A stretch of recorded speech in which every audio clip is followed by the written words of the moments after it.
जय हिंद दोस्तों, एक बार फिर से स्वागत है आपका आपके अपने YouTube चैनल फौजी यूट्यूब टेक गुरुजी में। मैं सुभाष चंद्र जोशी आपका हार्दिक स्वागत एवं अभिनंदन करता हूं। दोस्तों, आपने थंबनेल में देख लिया होगा, आज हम इस वीडियो में बात करेंगे RBI सिक्योरिटी गार्ड्स की ड्यूटी और उसके जो भी संबंधित पॉइंट्स हैं उसमें उन पॉइंट्स को हम सीक्वेंस वाइज और उनकी प्रायोरिटी वाइज कवर करेंगे। इनका ऑर्डर ये होगा। पेमेंट, सबसे पहले किसी भी नौकरी को हम करते हैं तो हमें सबसे पहले उसकी पेमेंट्स का जानकारी होना बहुत ज़रूरी है कि उस नौकरी में कितनी पेमेंट मिलेगी। नहीं तो अगर पेमेंट का नहीं होता तो हम 15,000 में कहीं भी कर लेते नौकरी, लेकिन हम 15,000 की नौकरी नहीं करते। तो हमारे लिए कोई भी जॉब करने के लिए सबसे पहला पॉइंट होता है पेमेंट्स। दूसरा पॉइंट होता है पोस्टिंग।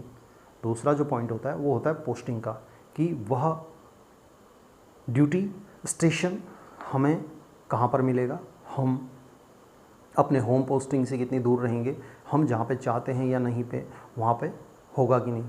थर्ड पॉइंट होता है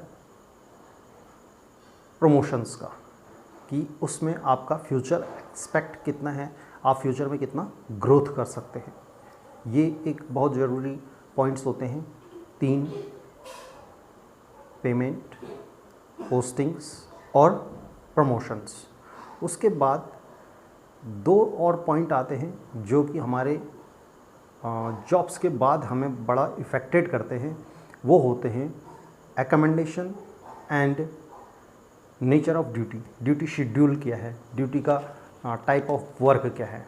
तो इन्हीं पॉइंट्स पे डिटेल डिस्कस करेंगे। आपको यूट्यूब पर इस प्रकार का कोई भी एग्जैक्ट वीडियो नहीं मिलेगा। मैंने बहुत से वीडियो देखे हैं तो उनमें सिर्फ नोटिफिकेशन से पिकअप की हुई डिटेल और डाटा बताया जाता है। एक्चुअल में, ग्राउंड में और जो नोटिफिकेशंस में हैं उनमें बहुत से अंतर होते हैं। ये आप सभी लोग जानते हैं और इसीलिए इस जॉब के लिए इतना प्रेफर करते हैं सभी लोग। लेकिन जो YouTube पे वीडियोस हैं वह नोटिफिकेशन के आधार पर हैं, जबकि नोटिफिकेशंस और एक्चुअल जो ग्राउंड है उस पर बहुत डिफरेंस है। तो मैं अपने 2 मित्र मेरे जो RBI सिक्योरिटी गार्ड्स में जॉब करते हैं, उनका धन्यवाद करता हूं कि उन्होंने मुझे यह वीडियो बनाने के लिए जितना संभव हो सका या जितना दे सकते थे जानकारी मुझे दी है। तो अगर आपको यह वीडियो, यह जानकारी अच्छी लगती है या आपको लगता है कि हाँ इसमें मेहनत की है, तो उसके रिगार्ड्स मुझे आपसे ये चाहिए कि आप मेरे YouTube चैनल को सब्सक्राइब करें और वीडियो को शेयर करें अपने दोस्तों तक जो अपकमिंग्स होंगे, एक्स सर्विसमैन बनेंगे या जो भी दोस्त हैं, उन्हें यह वीडियो शेयर करें ताकि उन्हें भी RBI सिक्योरिटी गार्ड के नेचर ऑफ ड्यूटी और सारी चीज़ों के बारे में पूरी जानकारी हो और वह उसके लिए अपना प्रिपरेशन कर सकें। तो वीडियो को स्टार्ट करते हैं। हो सकता है कि वीडियो थोड़ा लंबा हो, लेकिन बिना स्किप कीजिए। अगर बिना स्किप किए आप पूरे वीडियो को देखेंगे तो आपको और कोई भी वीडियो जॉब रिलेटेड क्वेरीज के लिए देखने की ज़रूरत नहीं होगी। तो सबसे पहला पॉइंट है पेमेंट। तो दोस्तों, पेमेंट की बात अगर हम करें तो RBI सिक्योरिटी गार्ड जो कि सिर्फ एक्स सर्विसमैनों को रिक्रूट करता है, पेमेंट में आपको पे फिक्सेशन की इसमें सुविधा है। आपको जो आपका last payment withdrawal from Indian army, Indian navy, Indian air force से होगा, उसके आधार पर उससे 1 इंक्रीजमेंट अप आपको फिक्स कर दिया जाता है। लेकिन इसमें 1-2 पॉइंट हैं जो कि आपको पता होनी चाहिए कि अगर आपका एक लिमिट है उसमें कि 23,000 और समथिंग से ज़्यादा आपका बेसिक पे फिक्सेशन नहीं किया जा सकता है ये सिक्योरिटी गार्ड के कैडर में। सिक्योरिटी गार्ड का जो मैक्सिमम पेमेंट होता है वह 23,000 और 200 समथिंग है, उससे ज़्यादा बेसिक पे नहीं एडजस्ट किया जा सकता है, वो उसकी अपर लिमिट है।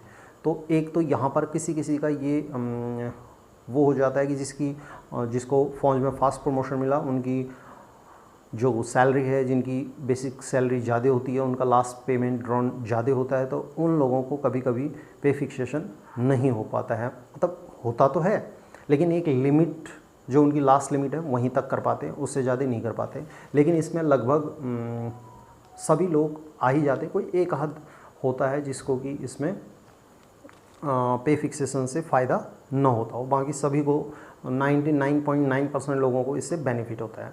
इसका एक मतलब डिमेरिट कहिए, नुकसान कहिए, ये है कि आरबीआई में आपकी जो पेंशन पर मिलने वाला डीए है वह काट दिया जाता है। आपके पीसीडीए को इन्फॉर्मेशन दे दी जाती है आरबीआई के थ्रू कि भाई इस बंदे को हम पेमेंट और डीए दे रहे हैं, तो आप इनकी जो पेंशन है उसमें से डीए डिडक्ट कर देते हैं। तो ये क्योंकि भाई आरबीआई खुद एक रेगुलेटरी है, तो वो नियम कानून के आधार पर कंप्लीट चलती है। तो आपका ये है इसमें कि आपका पेंशन से डीए कट जाएगा। आपकी जो आरबीआई सिक्योरिटी गार्ड की सैलरी होगी वो पूरी फिक्सेशन के साथ मिलेगी, उस पर डीए मिलेगा। आपकी पेंशन पर आपको सिर्फ बेसिक पेंशन मिलेगी। ये हो गया आपका पेमेंट से पॉइंट। इसमें आपको चिंता करने की कोई ज़रूरत नहीं है, आपको बहुत अच्छी खासी पेमेंट मिलेगी, जितना आप एक्सपेक्ट करते हैं उससे ज़्यादा मिलेगी। ओके, तो दूसरा पॉइंट, इम्पोर्टेंट पॉइंट है पोस्टिंग। पोस्टिंग के लिए ऐसा है कि आपको खुद पता है 18 ऑफिसेस हैं ऑल ओवर इंडिया, 18 या जो भी लगभग 18 ही हैं। कुछ ऑफिसेस ऐसे हैं जो 2-3 जगह को कवर करते हैं। तो पोस्टिंग के लिए आपको पहले ही जॉब ज्वाइन करने से पहले ही एक माइंडसेट ये होना चाहिए कि इसमें पोस्टिंग आपकी जहाँ पर एक जगह हो गई, उसमें आपको पूरी लाइफ, आप क्लर्क में प्रमोट हो भी जाते हैं तब भी आपको पूरी लाइफ मैक्सिमम 99% आपको वहीं पर जॉब सर्व करना पड़ेगा। हो सकता है अगर किसी स्टेट में 2 ऑफिस हैं तो उसमें इंटर स्टेट की ब्रांचों में हो जाए तो ट्रांसफ़र की संभावना है, अदरवाइज़ आपको एक ही जगह सर्व करना पड़ेगा। हाँ, इसकी एक गुड पॉइंट ये है कि इसके सारे ऑफिसेस अच्छे मतलब राजधानी, ऑल स्टेट्स की राजधानी या कह लीजिए कि मेट्रोपॉलिटन सिटीज़ में ही हैं। तो आपको ये एक बात ये अच्छी भी है कि आप हमेशा एक अच्छे शहर में अपने परिवार के साथ या अपने कैसे भी वहाँ पर आप अपना जीवन व्यतीत कर सकते हैं। और थर्ड पॉइंट इसमें है प्रमोशंस का। प्रमोशन के लिए देखिए, पहले तो इस जॉब की जो एजुकेशन क्वालिफ़िकेशन है वो है कि अंडर ग्रेजुएट होना चाहिए। अंडर ग्रेजुएट होने का मतलब ये है कि आपका +2 तक के आप हो सकते हैं, अपने डॉक्यूमेंट +2 तक के सबमिट कर सकते हैं। हाई स्कूल वाला भी एक्सेप्ट है, लेकिन हाई स्कूल और +2 एक्सेप्ट है। जो व्यक्ति +2 तक इसमें सबमिट करेगा वह इन फ्यूचर अपने आर्मी के ग्रेजुएशन जो स्पेशल ग्रेजुएशन सर्टिफिकेट है उससे अप्लाई कर सकता है क्लरिकल कैडर के लिए। वहाँ पे भी टेस्ट होंगे, उन टेस्ट को पास करके वह after 3 year of continuous service वह क्लरिकल कैडर के लिए अप्लाई कर सकता है। और उसमें अगर वह टेस्ट पास करता है तो वह क्लरिकल कैडर में प्रमोशंस ले सकता है। ये तो इसके प्रमोशंस के हैं कि आपको क्लरिकल के लिए प्रमोशन करके फिर आपका जो कैडर है वो सिक्योरिटी गार्ड से क्लरिकल सेक्टर में चला जाएगा, तो फिर आप उसकी जो प्रमोशन शेड्यूल होगी उसमें आप शिफ्ट हो जाएंगे। एक ही ये है इसमें प्रमोशंस का एस्पेक्ट। तो आपके पेमेंट हो गया, पोस्टिंग हो गया और प्रमोशन हो गया, ये 3 चीज़ें पॉइंट हो गए आपके क्लियर। अभी जो चौथा पॉइंट है वो है एकोमोडेशन। अब आप कहीं अच्छे शहर में रहेंगे तो वहाँ पे आपको रहने के लिए सुविधा तो चाहिए। आप अगर बड़े शहर में बाहर रहते हैं या कहीं किराए पे रहते हैं, सभी का तो अपना घर आरबीआई के नियर दियर में नहीं होगा, तो उन लोगों के लिए बड़ी समस्या होती है अगर रिकमेंडेशन नहीं मिलता है। लेकिन आरबीआई अपने कर्मचारियों का बहुत अच्छा ख्याल रखता है और उन्हें बहुत अच्छे well maintained fully spaced quarter issue करता है। हर सिक्योरिटी गार्ड्स पर्सन के लिए बहुत अच्छे क्वार्टर अवेलेबल हैं। एकोमोडेशन का कोई इशू नहीं है, एकोमोडेशन की कोई चिंता नहीं है। आप बहुत अच्छी तरह से आप एकोमोडेशन लेकर उसमें विद फैमिली बढ़िया से रह सकते हैं, अच्छे बच्चों को एजुकेशन दिला सकते हैं और वहाँ पर आपको एकोमोडेशन से संबंधित किसी भी प्रकार का कोई तनाव टेंशन लेने की ज़रूरत नहीं है। एकोमोडेशन में बहुत ही बेस्ट मुझे जो मिला है फीडबैक वो है। और तो इन पॉइंटों के अगले क्रम में जो लास्ट पॉइंट है वो है नेचर ऑफ ड्यूटी। तो दोस्तों इसका जो नोटिफिकेशन है, सिक्योरिटी गार्ड्स 24 आवर्स ड्यूटी है। अगर आपको जानकारी हो डीएससी का जो शेड्यूल ऑफ ड्यूटी है 24/3 8 आवर्स का ड्यूटी होता है। मॉर्निंग 6 से शिफ्ट स्टार्ट होती है, सुबह 6 बजे से दोपहर 2 बजे तक, दोपहर 2 बजे से रात को 10 बजे तक और रात को 10 बजे से सुबह 6 बजे तक। इन 3 शिफ्टों में ड्यूटी होती है और एक व्यक्ति को अभी तक मेरे को जो जानकारी मिली उसके हिसाब से एक महीने का शिफ्ट लोगों को अलॉट कर दिया जाता है कि आप इस महीने फर्स्ट शिफ्ट में करेंगे, मतलब सुबह 6 बजे से दोपहर 2 बजे तक, फिर अगले महीने आप दोपहर 2 बजे से रात के 10 बजे तक, फिर उससे अगले महीने आप रात को 10 बजे से सुबह 6 बजे तक। इस प्रकार की मुझे जानकारी प्राप्त हुई है कि आपको 3 शिफ्टों में 8-8 घंटे की ड्यूटी करनी पड़ती है। अब ड्यूटी के दौरान आपके साथ में सिविल की पुलिस और भी इंडस्ट्रियल CISF और पुलिस की सशस्त्र बल आपके साथ होता है। आपको न तो वहाँ पर हथियार ना कोई डंडा इशू होता है, आपके पास वॉकी टॉकी मोटरोला जैसा उनका सिस्टम होगा वह आपको दिया जाता है और आपको वहाँ पर एक परफॉर्मेंस करनी है ड्यूटी की जो एनालाइज मतलब कंप्लीट आपको ओवरटेक व्यू और संबंध स्थापित करना है कि जो बाहर से आ रहे हैं वह और अंदर कोई आ रहा है तो उनके बीच में आपको जैसे बोला है एक्सरे मशीन हैंडलिंग, ये हैंडलिंग वो हैंडलिंग, और वो आपको करना पड़ेगा। एक्चुअल में ड्यूटी वहाँ पर आपकी एज ए आपका क्या बोलूँ मैं उसके लिए शब्द, हाँ जैसे सेना पुलिस के प्रकार का कोई ऐसा ड्यूटी टाइप का उसमें करना पड़ता है। आप सभी लोग इन बातों को जानते हैं कि क्या है। यह वीडियो देखो सिर्फ एक्स सर्विसमैन्स के लिए ही है, एक्स सर्विसमैन के लिए पोस्ट है, एक्स सर्विसमैन के लिए ही ये वीडियो है। आप सभी लोग इस बारे को बहुत अच्छी तरह से जानते हैं। तो ये लगभग सभी पॉइंट मैंने कवर कर दिए हैं अपनी तरफ से, मुझे जितनी जानकारी थी। इसके बाद पर्क एंड अलाउंसेस इसमें सभी प्रकार के आपको मिलते हैं। आपको CA मिलता है, आपको मेडिकल का फैसिलिटी मिलता है, आपको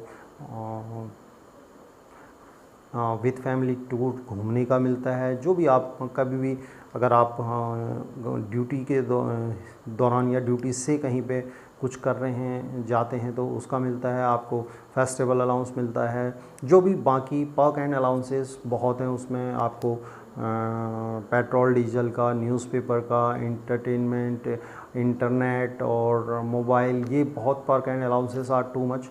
तो जनरली मुझे ये जानकारी मिली कि आपका जो पेमेंट है वो अच्छे लेवल में, आप जितना एक्सपेक्ट कर रहे हैं उससे भी अच्छा आपको पेमेंट इन हैंड लास्ट में आपको मिल जाता है। तो ये हैं जानकारी मुझे जो प्राप्त हुई हैं और बाकी और कोई अगर कोई स्पेशल या कोई ऐसी जानकारी लगी जो कि और आपको शेयर करनी चाहिए तो उसके बारे में मैं फिर से वीडियो बनाकर अपलोड कर दूंगा। और मैं जो भी इसमें सेलेक्ट हुए हैं जिन्होंने CBT में अच्छा परफॉर्मेंस करके 841 जो सॉरी 841 नहीं 241 सिक्योरिटी गार्ड्स के जो सेलेक्ट होने हैं बंदे, उन सभी बंदों को मैं शुभकामनाएं देता हूं और उम्मीद करता हूं कि जो ये 250, 300, 750 के करीब बंदे अभी इस प्रक्रिया से गुज़रने हैं, मैं चाहता हूं कि यह वीडियो उन सभी 750% जो एक्स सर्विसमैन मेरे भाई हैं उन सभी तक यह वीडियो पहुंचे। और उन सभी एक्स सर्विसमैन भाइयों से मेरा रिक्वेस्ट है कि मेरे चैनल को सब्सक्राइब ज़रूर करें कि आपका एक भाई आपके और अपने लिए इस प्रकार की काम कर रहा है। अगर आपको मेरा ये काम, ये मेरा वीडियो अच्छा लगा तो मुझे एप्रिसिएशन में सब्सक्राइब ज़रूर करें। तो अब और कोई जानकारी अभी इस पर्टिकुलर फील्ड का अब शेष मेरे पास नहीं है। मेरे पास जो जानकारी थी वो मैंने सब एक्सपोज आपके सामने कर दिया है। तो यहीं पे वीडियो को समाप्त करते हैं। खुश रहिए, मुस्कुराते रहिए, जीवन का आनंद लीजिए और तैयारी कीजिए फिज़िकल की और अपने डॉक्यूमेंट्स को तैयार कीजिए। डॉक्यूमेंट्स क्या क्या चाहिए उसके लिए मैंने वीडियो पहले बनाया हुआ है, उसको आप देख सकते हैं और आई बटन में मैं उसका लिंक डाल दूँगा। तो फिर मिलते हैं अगले वीडियो में और तब तक के लिए जय हिंद।